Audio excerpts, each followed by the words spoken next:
Gelombang kedua COVID-19 terus melonjak. Kebutuhan akan oksigen dan obat-obatan mulai terjadi, sementara kondisi ini dimanfaatkan oleh sejumlah orang untuk mengambil keuntungan. Menko Kemaritiman dan Investasi Luhut Binsar Panjaitan memprediksi masa kritis penyebaran COVID-19 masih akan terus terjadi 2 pekan ke depan. Untuk mengantisipasi kelangkaan oksigen, Luhut meminta seluruh oksigen industri dikonversi ke medis. Indonesia masuk gelombang kedua COVID-19. Penambahan kasus COVID-19 di tanah air terus melonjak akibat penyebaran COVID-19. Bahkan rekor penambahan kasus COVID-19 pecah saat pemberlakuan PPKM darurat. Pada 3 Juli, pemerintah mengumumkan penambahan kasus COVID-19 yang nyaris menembus 28.000 kasus. Sementara 4 Juli, kasus COVID-19 di DKI Jakarta mencetak rekor penambahan tembus 10.000 kasus yang berkontribusi 38% di kasus nasional. Kasus kematian juga mencetak rekor selama pandemi.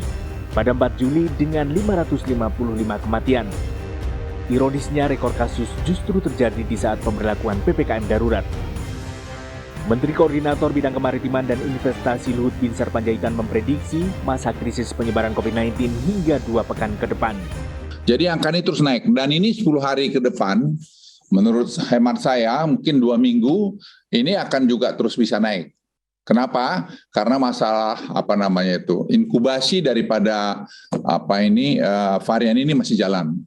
Jadi ini masa kritis buat kita 2 minggu ini.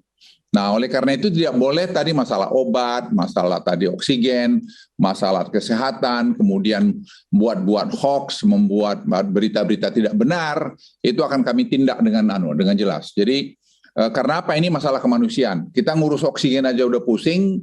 Karena jumlahnya meningkat sampai 6-7 kali, dan jadi jangan ditambah lagi persoalan-persoalan tidak perlu atau mengambil keuntungan dari keadaan ini. Selama lonjakan kasus COVID-19, kebutuhan oksigen untuk pasien COVID-19 juga meningkat. Berdasarkan data Kementerian Kesehatan dan Kementerian Perindustrian, terjadi kenaikan permintaan oksigen hingga 5 kali lipat. Untuk mengatasi lonjakan permintaan oksigen, seluruh oksigen industri akan dikonversikan penuh menjadi oksigen farmasi. Melalui kewajiban tersebut bisa didapat 1.700 ton oksigen per hari secara nasional. 1.400 ton diantaranya diperuntukkan untuk Pulau Jawa. Sementara industri oksigen kecil juga sudah dikerahkan untuk mengkonversi gas oksigennya ke oksigen farmasi. Dari Jakarta, Tim Liputan melaporkan.